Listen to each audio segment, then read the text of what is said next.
Steve Harris from White Maiden and British Lion. You listen to Andrew McCasebit from Scars and Guitars.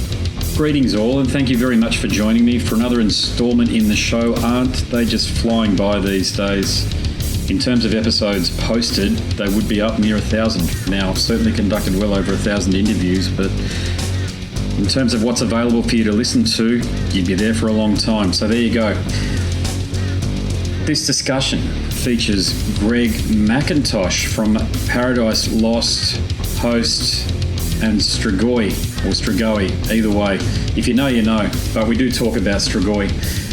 In addition to Paradise Lost in particular and host, so the catalyst for the chat is due to a new album from Paradise Lost. This one is titled Ascension, and if you like what the band does, you will like what they deliver across Ascension. Throughout the conversation, of course, we discuss the new album, but long-time listeners to the show will know that a chat with a bloke like Greg Mackintosh is an opportunity to dive deep. A very long and storied history playing extreme music. That's what Greg has got. And in particular, Paradise Lost, they've been a mainstay. They really have defined what doom metal sounds like and taken it places that it otherwise would fear to tread, such as electronica. And we talk about all of that. The album host in particular.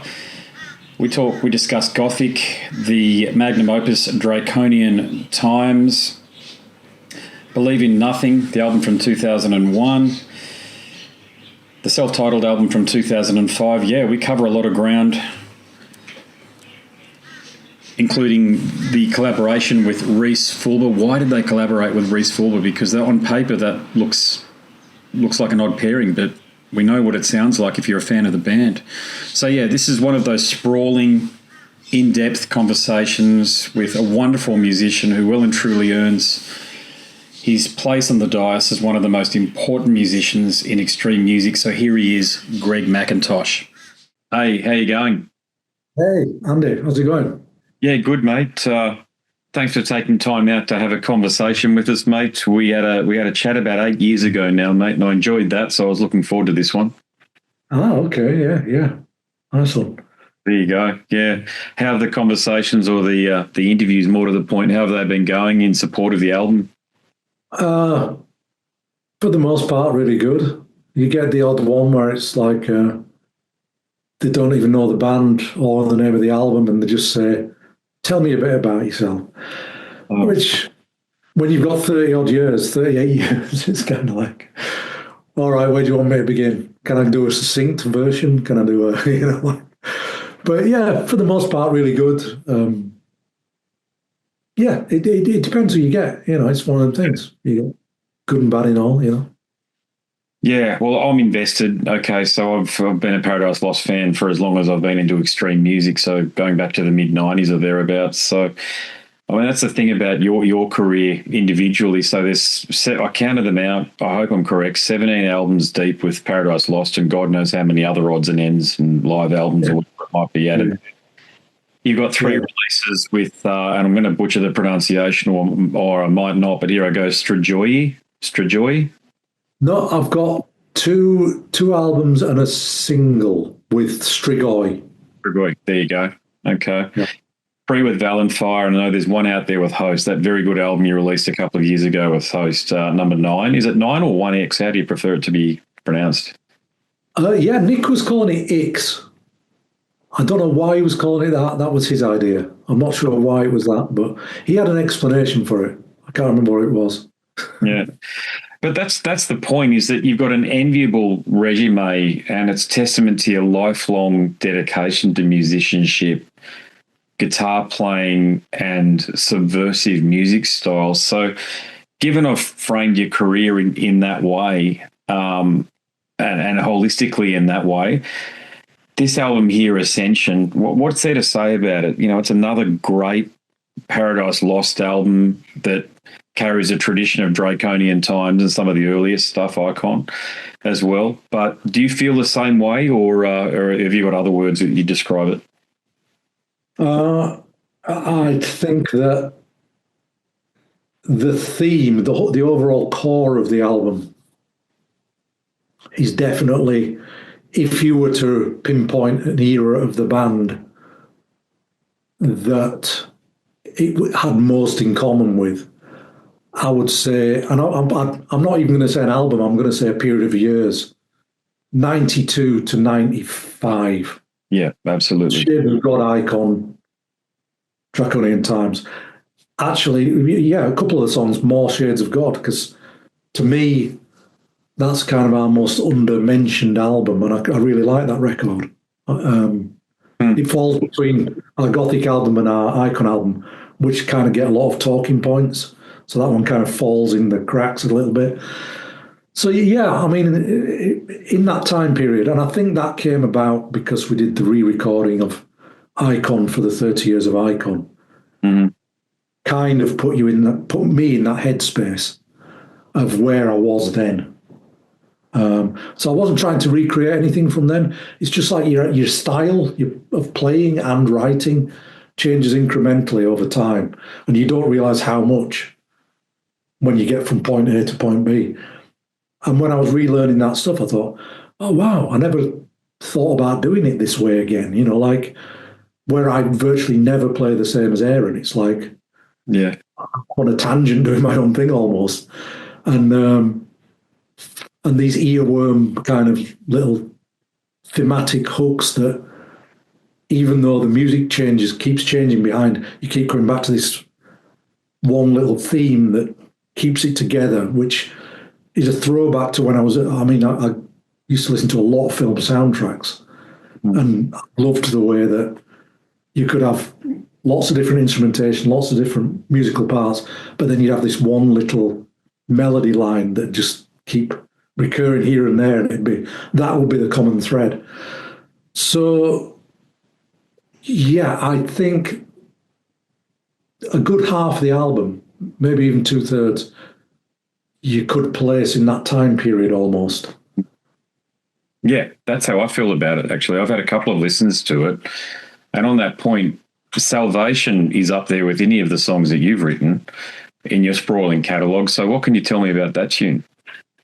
Well, that's my favourite song from the album. In general, I usually like the slowest song on the album, just because I'm a bit of a doom metal sucker, so I love the slow stuff.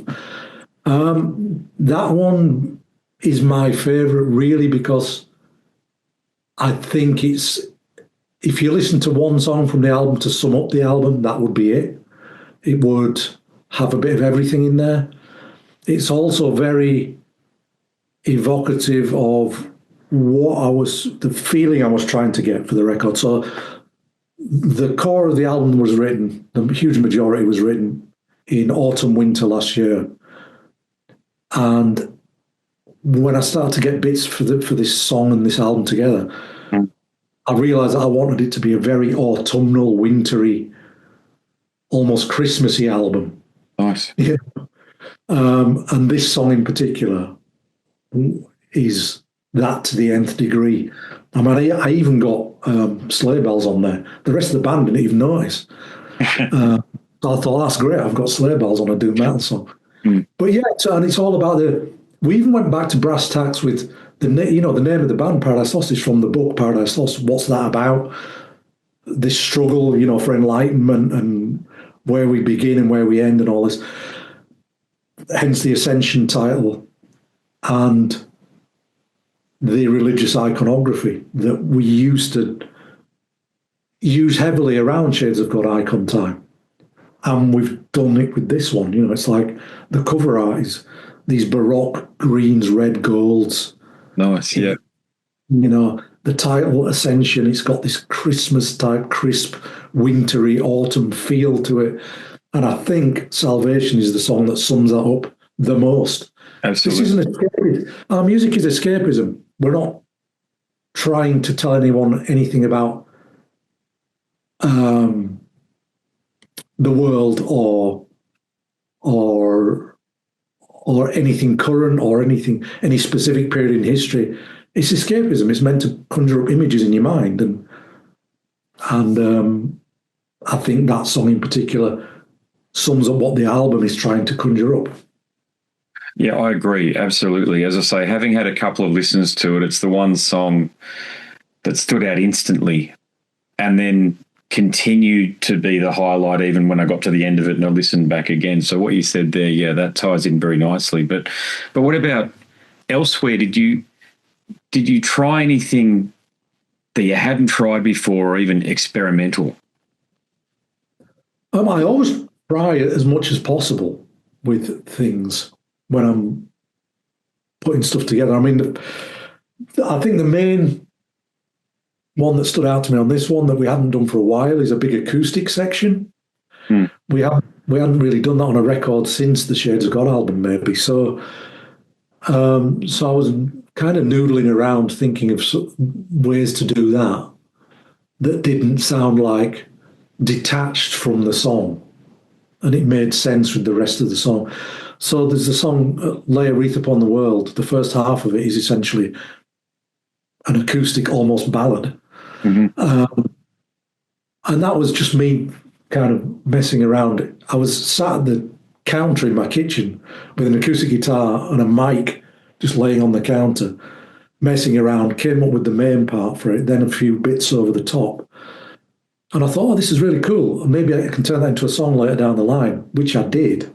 And then I went to re-record all the acoustic part for the record, and I just couldn't get the same feel to it that I did in my kitchen. So what you hear on the record is just recorded on a mic on a kitchen counter in my kitchen, and it's whatever works, when you're recording stuff. Doesn't matter where it's recorded as long as it's got what you need it to be. Yeah. So yeah, I think that song, there are a few things on there that I think I've tried differently, but I think to the casual listener, that's the most obvious difference to the last 20 years.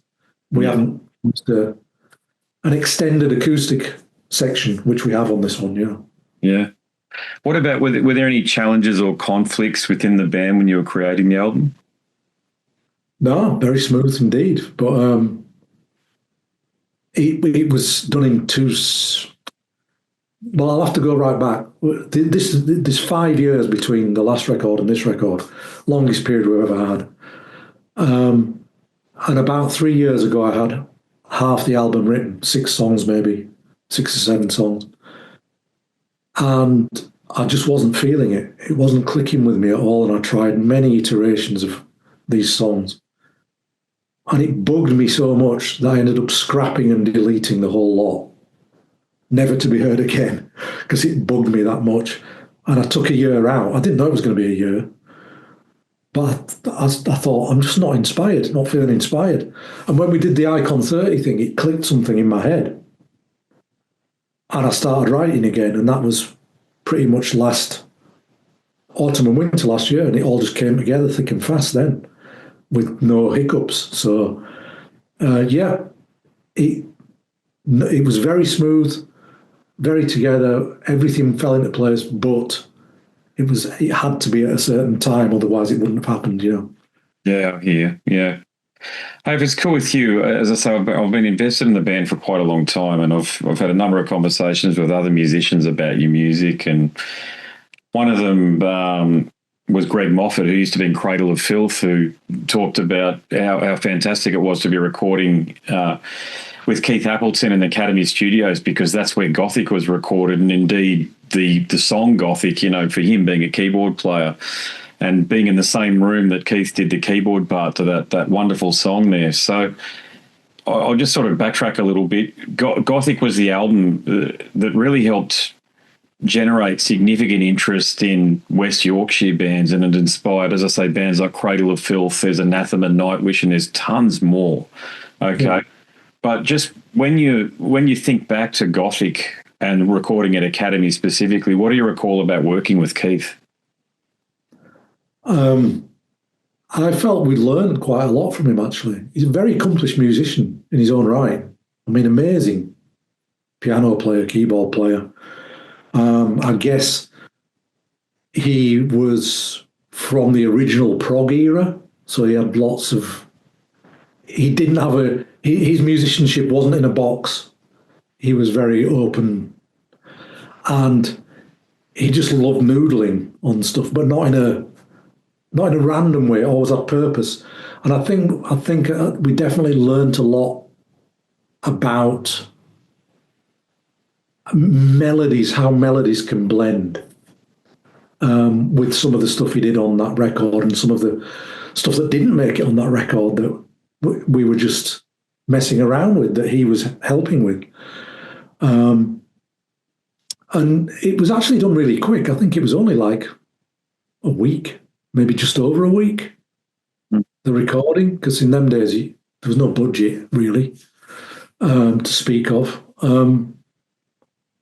And yeah, just a really good time. I remember just having a really good time with him. Very, very fond memories of him as a person, and feeling a little bit in awe of his musicianship, because we were kind of this fledgling death doom band that decided to do something was probably beyond our scope at the time. We were pushing ourselves a lot into different areas. And he helped kind of gel a lot of that together, I think. We had the structures, we had the songs, but I think the vibe of the record, and especially, some of the parts like on the song Gothic, came together very much in the studio. And yeah, like you say, it made Academy a very popular choice to go to, especially with peaceful bands, but also a lot of other bands that came out of that.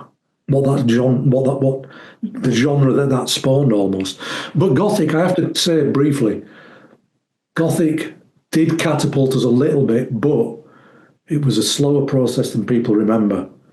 Because when it first came out, didn't cause that much of a ripple. It was about 6 months later, word of mouth, Yeah.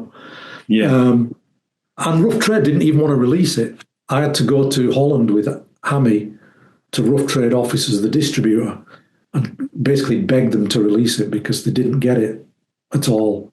At the time, people were playing as fast as possible in death metal. Yeah. So it was a bit of an unknown quantity for them. Yeah, you've hit on a number of really crucial points there, because Gothic may have been one of the first times that keyboards were incorporated in the way that they were into an extreme metal band's music. And I know Ben, who was in Cradle of Filth, certainly feels that way, or similarly anyway.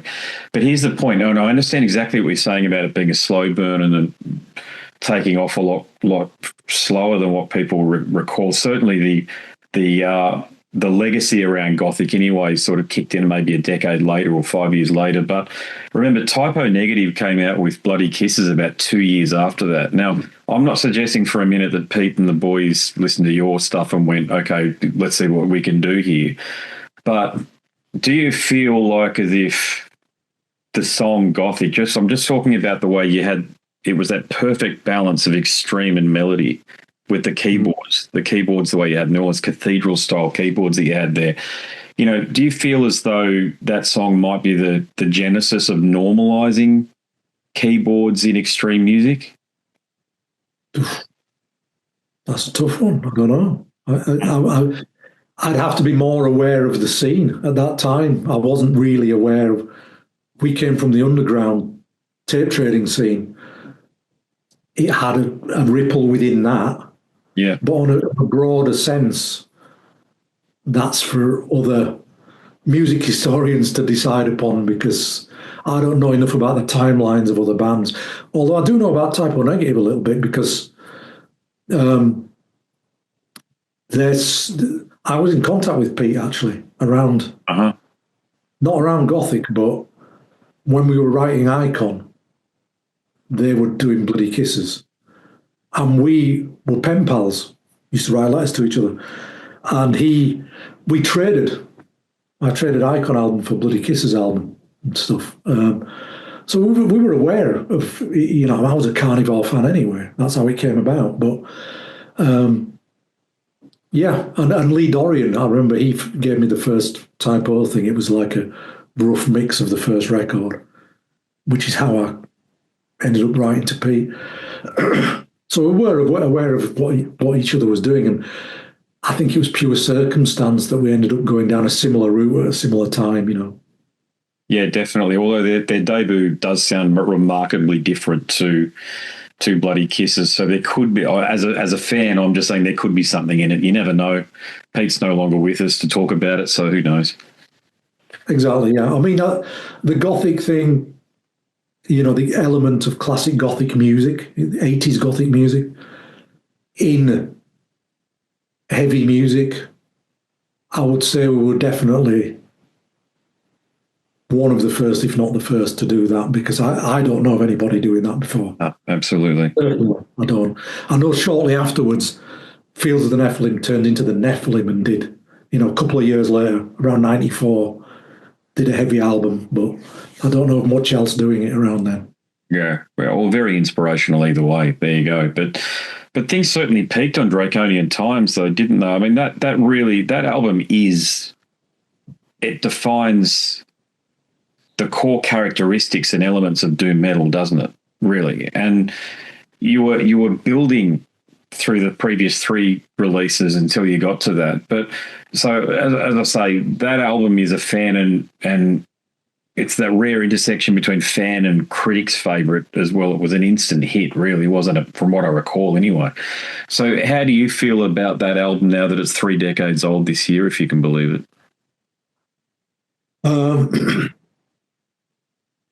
I mean, when I talk about Draconian Times, I see it as an extension of Icon, and that's purely because in terms of how we recorded it, when we recorded it, because it was all one long episode.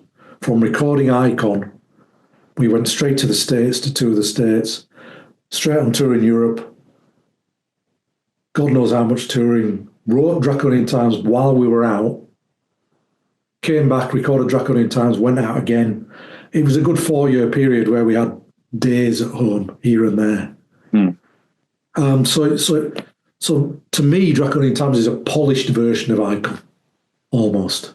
Okay. We knew we'd nailed how to do it almost. But I think it was the zenith of that style for us. Yeah. People say, if you'd have done this after instead of 1 second, you may have gone due to, a much bigger league. And it's like, what if that was the end of, what if that was our potential in that style? What if we couldn't have done any better? We don't know if we could, because we completely changed tack. And that was because of that touring. We were just tired of hearing it, this style. We wanted to do something different to keep ourselves happy. That's all it was. But yeah, I think even if we'd have tried to do more in that style, I think we peaked in that style at that time then. And it was the perfect time for it in the scene as well. Absolutely. You can never underestimate right time, right place as well. So yeah, I think that a lot of it was to do with that. Yeah, I agree with you totally. Timing is everything, isn't it, with releases? There's so many great albums even I've heard over the last decade that I wish more people would have heard, but a couple of thousand people have streamed on Bandcamp or Spotify or whatever, just nobody cares. But timing is just everything. And so when we talk about timing, okay, so Draconian Times is the high tide marker for doom metal. And no doubt you've answered a ton of questions about the album host many times over, but it couldn't be more different. But I just want to frame a question that I have about the album in context to the era, because this is why timing is such a crucial thing, because Chemical Brothers were collaborating with Bernard Sumner. You had Depeche Mode, who'd released that outstanding album Ultra, which is, I reckon, redefined them. And you had other bands that were bubbling along doing really good things too, like Sneaker Pimps and Portishead, and they're all these very insightful, very intelligent electronic acts, and there were releases out there. But so was Host as well. And if it was released by any other band with a profile, you almost think it would have garnered a lot more attention and maybe critical, positive critical feedback. So my question around Host is, was that you guys having a look at what was going on around you at the time and saying, let's have a dig at this, let's see what we can do here? It was a combination of a couple of things. One was when we did 1 second, it was just so refreshing after doing 4 years solid of Icon Draconian Times type stuff. So it was so refreshing to just go, what do we want to do? Anything we want. We can do anything we want. So we did 1 second, but then with Host, it was like, we were excited. All the stuff you mentioned then was the exciting stuff of the time for me. You know, Recoil as well. Yeah. You know, various things like that really exciting me. So it was like, I want to do stuff that's exciting, that excites me. But that's all you can do in music. That's all you can do at any point, is make something that makes you excited. And that's what made us excited at that time. And the reason we got Steve involved as producer was because he did a live record for Depeche Mode. Pretty much every time you hear the version of Never Let Me Down,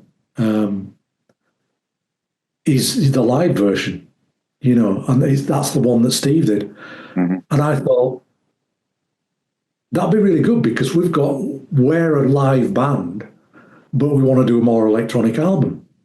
So he'd be a good one to try and tie it all together.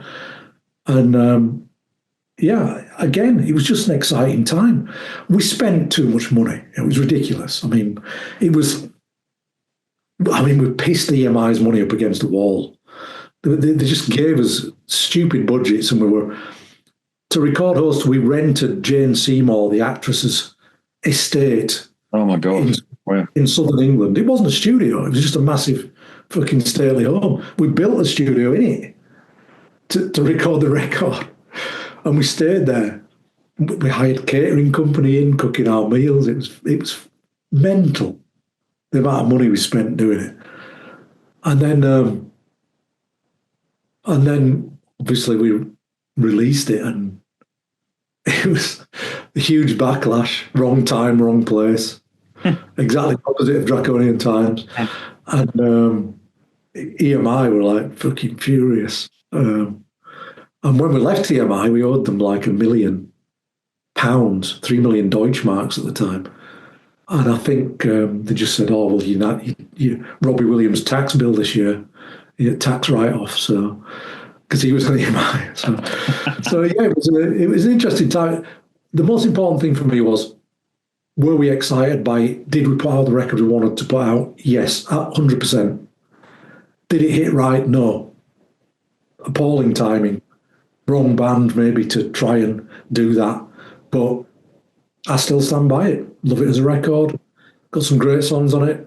And ironically, I was playing a festival called Blastfest, I think it was, about 10 years ago, with Valenfire. Maybe more than 10 years.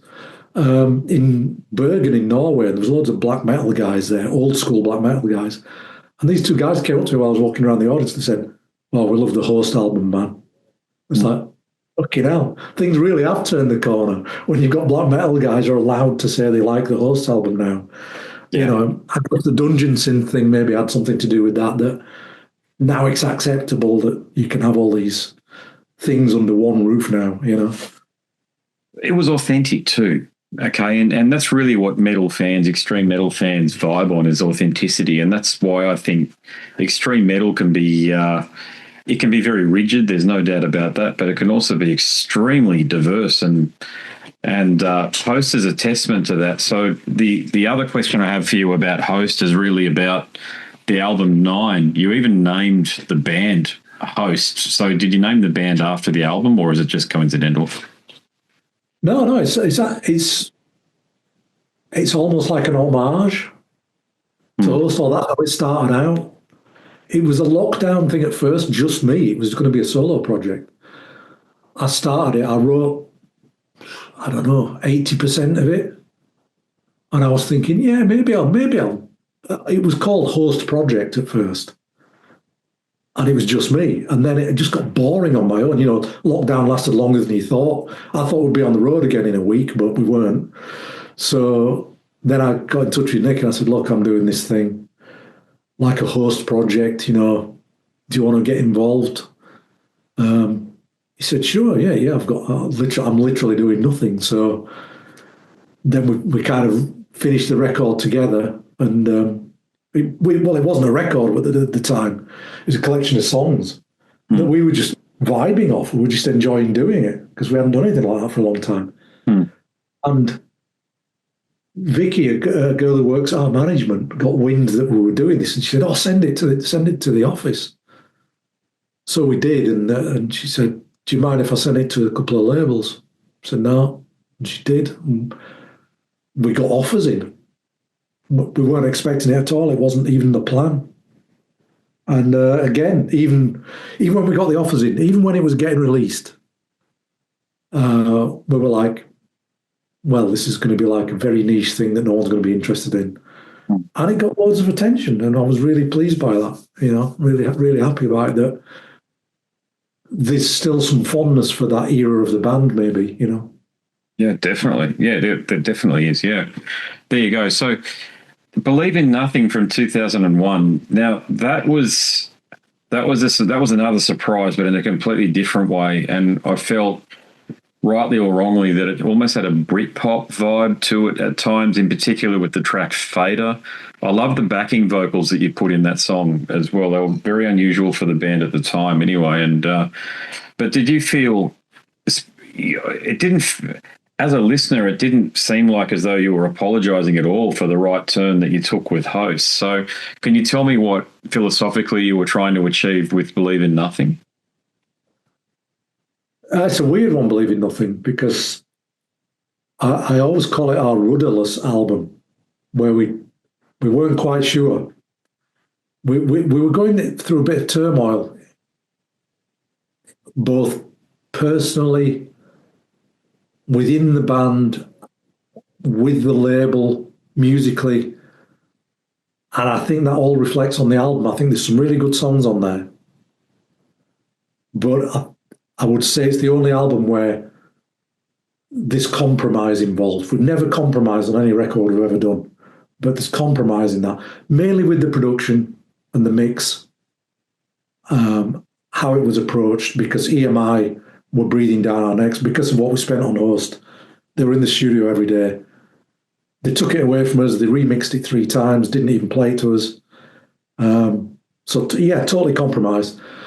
Some really good songs on there, but yeah, it's a bit rudderless. It's a bit like, it's one of the only albums that we've done in our career where I think you can tell we're not sure which avenue. We've come to a path with maybe 3 forks, and we're trying to go down all of them.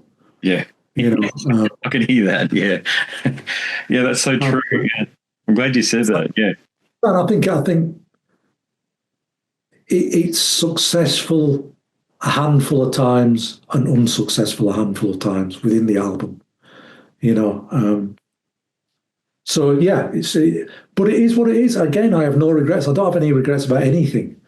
In hindsight, you can always do things differently, but what's the point? It led you to where you are. It led you to the ideas that you have now, or whatever. But yeah, that was definitely the rudderless one.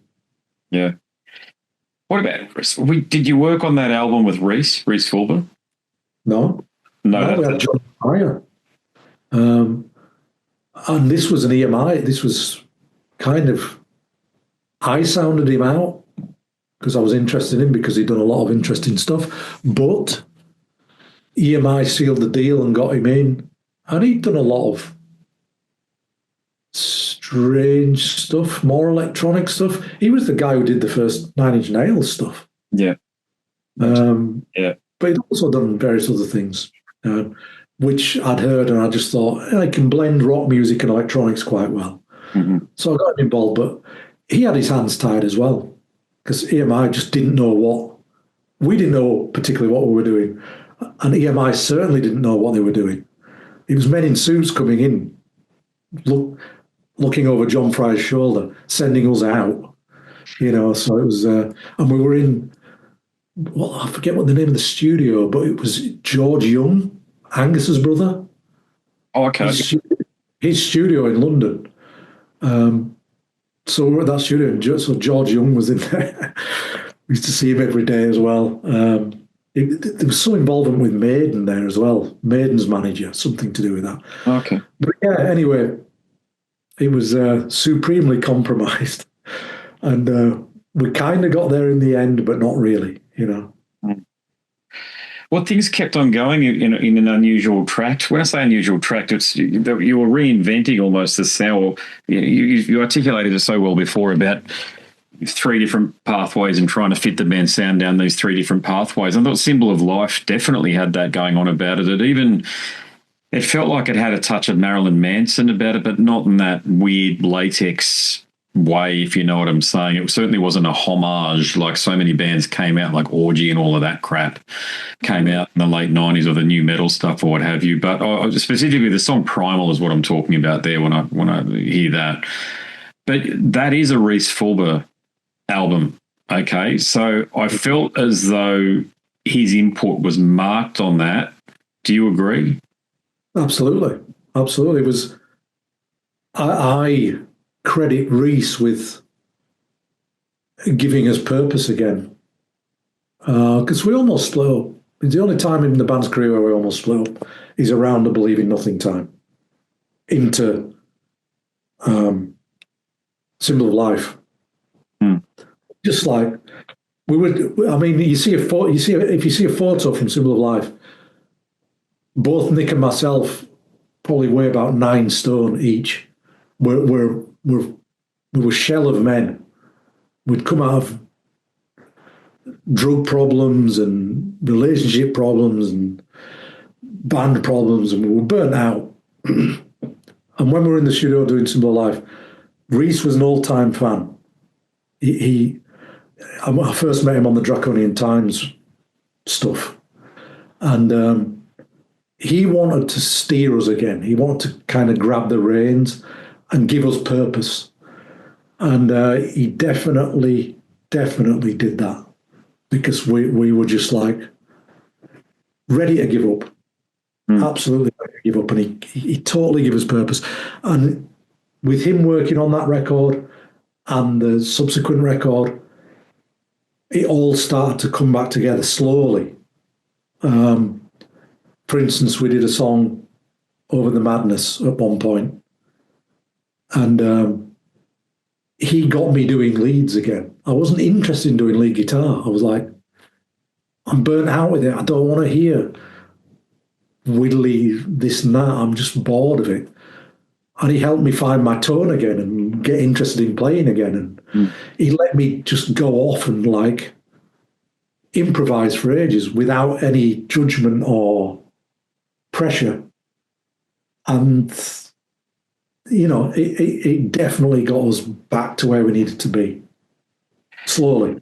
Yeah, after his work with Delirium and all these other electro projects, you'd think it would be post that he was a collaborator. Of course he wasn't, but the fact that you just said that he's the guy who got you enthused about playing leads again is really unusual. So what were the discussions with Fhys about him coming into the band? Like, how did he pitch his services to you?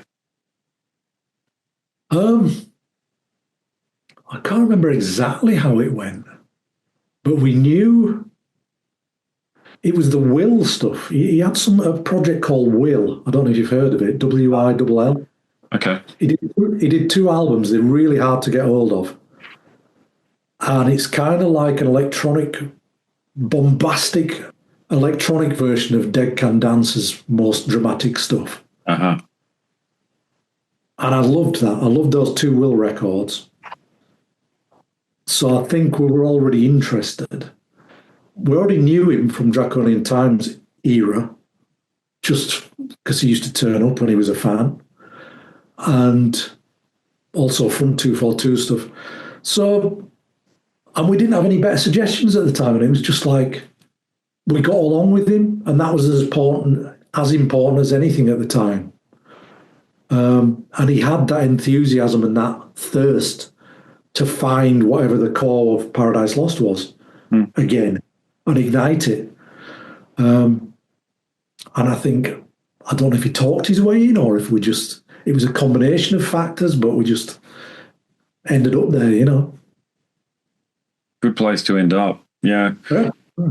Yeah. A Perfect Mask is a killer track as well from that album, actually, I've got to say as well. Yeah.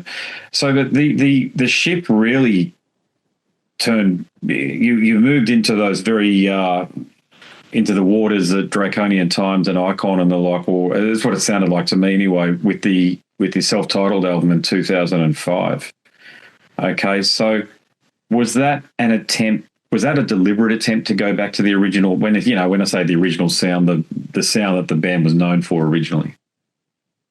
No, I think it was a very slow process over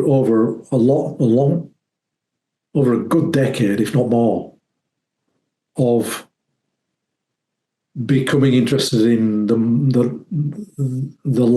more live core element of Paradise Lost again, coming back into the band. So the record you mentioned, it's half and half. You know, it's still got half its foot in that door of electronica and whatever else, and messing around with trying to find different ways of creating moods and dynamics, and half in the live band element of it all. So yeah, I think it was a very slow process, and it's gradually got more and more band oriented.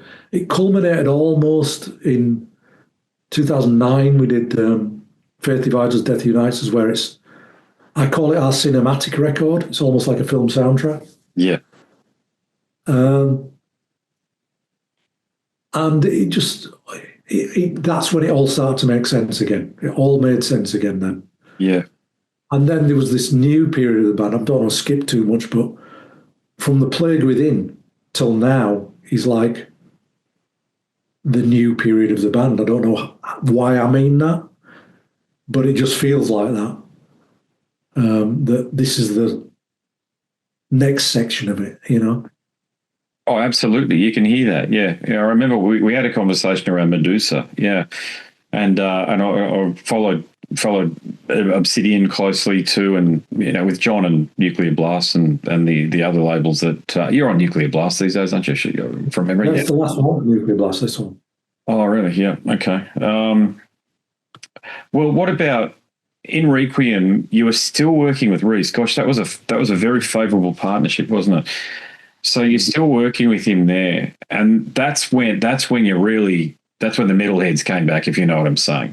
Do you agree with that? Do you think that's the album where you just embrace, you had everything old as new again? Yeah, I mean, it got very riffy on that album, I listened back to it recently because we were trying to pick out all the tracks from those albums to put in a set later this year to try and mix up the set. And in Requiem,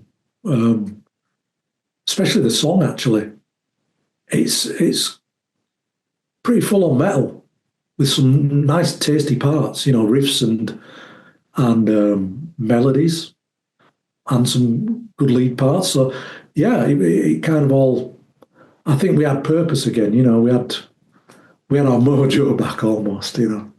I suppose. And we were confident with it, I think. And I think that shows when you've got confidence in something, it kind of, people gravitate towards that, Yeah, because you didn't doubt yourself from there. When I say doubt, there was no doubt about where your path was heading after that, because I understand what you're saying about it being an epoch from The Plague Within, but really ever since, so you got in Requiem, and then you've Faith Divides Us, and then Tragic Idol as well, and they're all building as well. But I want to ask you a question around Strigoi, okay? Because that anybody who'd been following your career personally wouldn't think that was came out of nowhere at all, given what you were doing at Ballanfire. Yeah. Okay, but one of the things that, it's not that it's surprising, but it was unexpected how extreme it was and how heavy it was. Was that, can you tell me, like, at this stage in your career, you owe nobody, you don't owe anybody anything, and you've got nothing left to prove. You come out with this brutal, heavy bastard of an album. What's that all about? It was, I think it was born out of, I was yearning to hear music that was unsettling, that had a real sense of foreboding about it. And I was struggling to find stuff that consistently did it well. Subsequently, I did find a few bands, but when I was putting Strigoi together and writing the first record, I was struggling to find something that really did everything for me in that genre. And I wanted to create it. I wanted to fill that little gap there in my own head where something was so unsettling and so horrifying that it filled the itch, it scratched the itch for me. And that's what Strigoi was. And the second record, even more so, it was like, how can we push this further? How can we get it as scary and as horrible and as sense of dread? It's this sense of dread the whole time. Because I've always, with music, even from being young, I've always found describing music easier in terms of visuals or other senses than actually hearing. So if someone says this is really heavy, I would think in my head, no, that sounds like a storm coming in or something. So this very visual or descriptive way of doing it, and with Strigoi, it was all about the sense of dread, like you've got a lump in your throat that something horrible is happening or is about to happen, and that's what it all came out of. And I'm really pleased with how it all turned out, and I think we did, even with the videos, it all kind of clicked really well with the people we worked with, and the artwork, it all just tied together really well. I mean, obviously, it's ultra niche stuff, so it's you limit to your audiences. Kind of got a very, very small amount of people that are going to be turned on to this stuff, but it did exactly what it needed to for me. That's a good point. Is there much crossover from Paradise Lost fans into what you're doing with Stragoi? Hard to say, really. I don't think so, because Stragoi's audience is very small, and Paradise Lost is much broader. But you undoubtedly get some Paradise Lost fans that maybe were from that extreme scene who still dig that, or maybe who are into more extreme stuff but like Paradise Lost, that can handle that type of stuff. But there'll be whole swathes of Paradise Lost fans that they're like, what the fuck is this, Yeah, no, I hear you. Yeah, it's a version of subterranean metal that performs very, very well in front of 80 to 100 people in inner city pubs and clubs, isn't it, when you're touring? So have you ever thought about, or have you been able to bring that project on the road at all? Strigoi, yeah, we've done a few things, not as extensively as Valenfire. We managed to get far and wide with Valenfire, with Strigoi, because I think it came together, and then the pandemic kind of took the wind out of live playing, and it still continues to take the wind out of live playing. We were only able to really get the odd club show and mainly festivals. So it's been festivals predominantly for Strigoi, which have, for the most part, been great,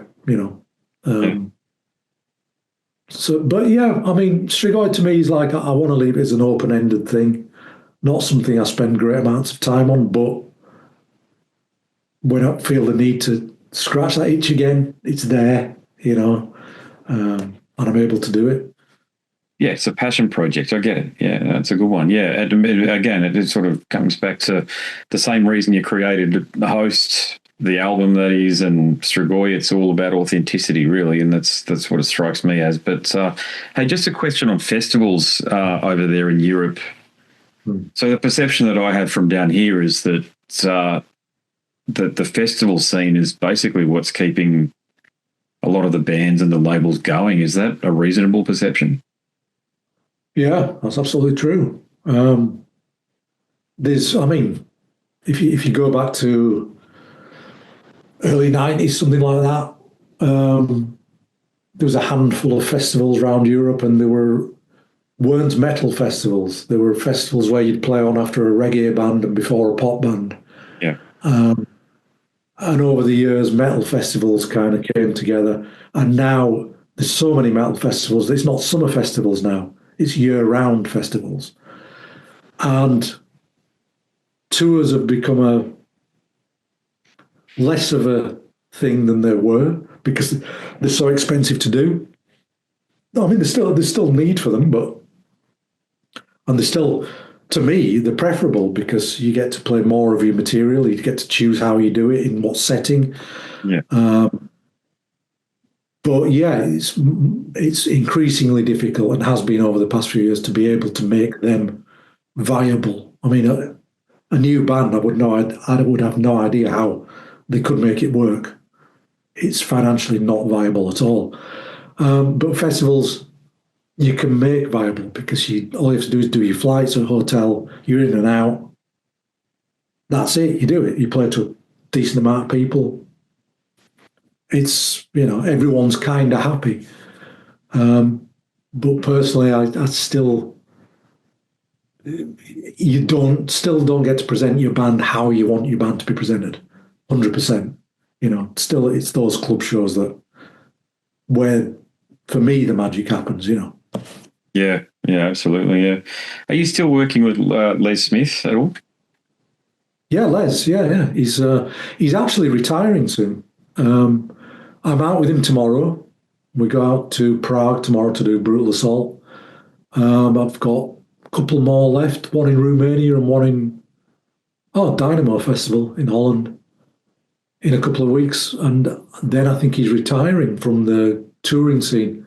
He's had a bit of trouble with his health, and it's not a good environment for you if you're having that problem. Respiratory issues, isn't it? All the time. Yeah. So he wants to do something that's more regular, close to home, But yeah, we still work with him, and he's still the great guy he always was, I've been trying to talk to him now for about 5 or 6 years or so, because I've written this book, Cradle of Filth book, and it won't be finished until I can basically get him. I've gotten a few people who are well and truly in the rearview mirror to come out of, who I'm talking, haven't been in the limelight for decades within that band, to come and tell me their story. But you might have some insight about that band. They've had, according to Sarah, over 100 members, but I count about 42, 43 tenured members, more than the other band. And his story is unique, and his story is one that is crucial to tying a few knots off, so to speak. So, yeah, I'd love to talk to him one day. It's just a matter of, we've already talked about timing. I mean, Les's life story is incredible in itself. Incredible. Yeah. Like no other life story I've ever heard. So that in itself would make a book. But his time in Cradle of Filth also is, yeah. So you do need to speak to, really. I mean, yeah, thanks, mate. No, that's fantastic. Yeah, it's just so I knew Stuart really well, and then he passed away, and I've gotten to know his wife and his family quite well. Well, not when I say quite well, we talk.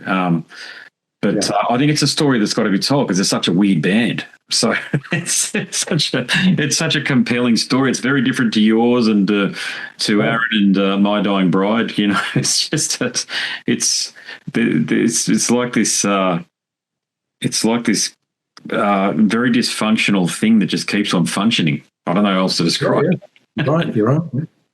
Listen, I'm going to have to go. I'm already half an hour over. I didn't realise I'm half an hour over my next interview. Oh, sorry, mate. Yeah, I can talk for days. So, yeah. No, I appreciate your time, mate. It's been a fascinating chat. Really, really, really appreciate it. All right, cheers, Andrew. Well, have a good evening anyway. I reckon I could have done with another 2 hours there with Greg, because we only covered about a quarter of the band's catalogue and even less of the recorded work that Greg has put to tape over the years. As you can tell, and as I said, I'm invested. Greg has helped define a genre and therefore a sound. What a wonderful guy too. All right, that's it from me. My name is Andrew Mackay-Smith and I'm the host of Scars and Guitars. Until the next one, it's a goodbye for now.